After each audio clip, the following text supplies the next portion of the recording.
കടുത്തതോടെ കുട്ടനാട്ടിൽ ശുദ്ധജലക്ഷാമം രൂക്ഷം. 10 ദിവസത്തിലൊരിക്കലാണ് പഞ്ചായത്ത് വക കുടിവെള്ളം ലഭിക്കുന്നത്. തണ്ണീർമുക്കം ബണ്ട് തുറന്നതോടെ ഉപ്പുവെള്ളം കയറി ആറും തോടും മലിനമായി. ഇതോടെ പ്രാഥമിക ആവശ്യങ്ങൾ നിറവേറ്റാൻ പോലും വെള്ളമില്ലാതെ വലയുകയാണ് കുട്ടനാട്ടുകാർ. വെള്ളത്താൽ ചുറ്റപ്പെട്ട പ്രദേശമാണെങ്കിലും കുട്ടനാട്ടിൽ എന്നും കുടിവെള്ളക്ഷാമം രൂക്ഷമാണ്. വേനലായാൽ കുടിവെള്ളക്ഷാമം കടുക്കും. ഇത്തരത്തിൽ വള്ളങ്ങളിലാണ് കുട്ടനാട്ടിലെ പ്രധാന മേഖലയായ കൈനഗരിയിലേക്ക് വെള്ളം എത്തിക്കുന്നത്. 3 ദിവസം ഇരിക്കുമ്പോഴാണ് ഈ വള്ളങ്ങൾ ഓരോ വാർഡിലും എത്തുക. ഒരു കുടുംബത്തിന് പരമാവധി 200 ലിറ്റർ വെള്ളമാണ് നൽകുന്നത്.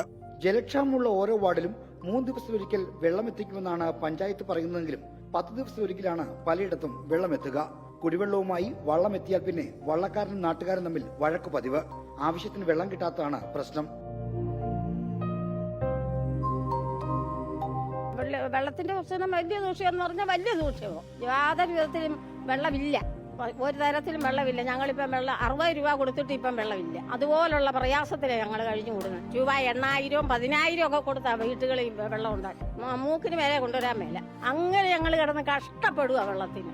40 കൊല്ലം മുമ്പ് സ്ഥാപിച്ച പൈപ്പാണ് കുട്ടനാട്ടിലുള്ളത്. പൊട്ടിയും തുളവീണും നശിച്ച പൈപ്പിലൂടെ കിട്ടുന്നത് മലിനജലം. ചിലയിടത്ത് അതുമില്ല. എന്നാൽ ബില്ലിന് ഒരു മുടക്കവുമില്ല. മെയിൻ പ്രശ്നം തന്നെ ഈ കുടിവെള്ളം തന്നെയാണ് ഏറ്റവും വലിയ പ്രശ്നം. കുടിവെള്ളം എന്ന് പറയുന്നത് ഈ 40-45 വർഷം മുമ്പിട്ട പൈപ്പിനകത്തൂടെ വരുന്ന വെള്ളം എന്ന് പറഞ്ഞാൽ മലിനയില്ല. അതായത് അവിടെ ഇവിടെ എല്ലാം പൊട്ടലാണ്. കഞ്ഞി പ്രാഥമിക ആവശ്യങ്ങൾക്ക് പോലും പറ്റാത്ത തരത്തിലുള്ള വിഷാംശം കലർന്ന വെള്ളമാണ്. അതാണ് ഞങ്ങളിവിടെ ജനേരിയയ്ക്ക് ഉപയോഗിച്ചുകൊണ്ടിരുന്നത്. ഇപ്പം അതിനും പറ്റത്തില്ല, കാരണം ഉപ്പായതുകൊണ്ട് അതിനും പറ്റത്തില്ല. മുമ്പൊക്കെ വെള്ളക്ഷാമം രൂക്ഷമാകുമ്പോഴും പ്രാഥമിക കൃത്യങ്ങൾക്കും മറ്റ് അത്യാവശ്യ കാര്യങ്ങൾക്കുമൊക്കെ ആറ്റിലെയും തോട്ടിലെയും വെള്ളം ഉപയോഗിക്കാമായിരുന്നു. എന്നാൽ തണ്ണീർമുക്കം ബണ്ട് തുറന്നതോടെ ആറ്റിലെയും തോട്ടിലെയും എല്ലാം വെള്ളത്തിൽ ഉപ്പുവെള്ളം കയറി. ഇതോടെ വെള്ളം തീർത്തും ഉപയോഗശൂന്യമായി. ഇതാണ് കുട്ടനാട്ടിലെ ജലക്ഷാമം ഇത്രയും രൂക്ഷമാക്കിയത്. പഞ്ചായത്തിന്റെ കുടിവെള്ള വിതരണം കാര്യക്ഷമമല്ലാത്തതിനാൽ വെള്ളം വില കൊടുത്തു വാങ്ങിയാണ് ആളുകൾ ഉപയോഗിക്കുന്നത്. ഒരു ജാർ വെള്ളത്തിന് 60 രൂപ നിരക്കിലാണ് വെള്ളം വാങ്ങുന്നത്.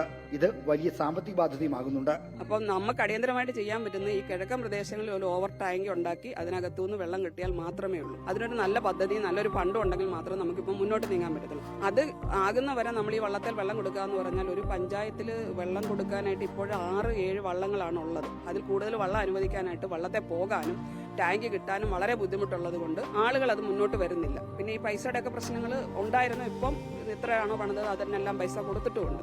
യാത്രാ സൗകര്യം തീരെയില്ലാത്ത കുട്ടനാടിന്റെ ഉൾപ്രദേശങ്ങളിൽ ജലക്ഷാമം മൂലമുള്ള ദുരിതം ഇതിലും ഇരട്ടിയാണ്. ഈ അത്യാധുനിക കാലത്തും അടിസ്ഥാന സൗകര്യങ്ങളില്ലാതെ ഇങ്ങനെ കുറെ മനുഷ്യർ ഇവിടെ ജീവിക്കുന്നുണ്ടെന്ന് സർക്കാർ തിരിച്ചറിഞ്ഞാൽ നന്ന്. അല്ലെങ്കിൽ ഇവിടെ വന്ന് നേരിട്ട് കാര്യങ്ങൾ ബോധ്യപ്പെടാം. വീഡിയോ ജേർണലിസ്റ്റ് ജിനേഷിനൊപ്പം റിപ്പോർട്ടർ ആർ ശ്രീജിത്തിന്റെ റിപ്പോർട്ടർ ആലപ്പുഴ.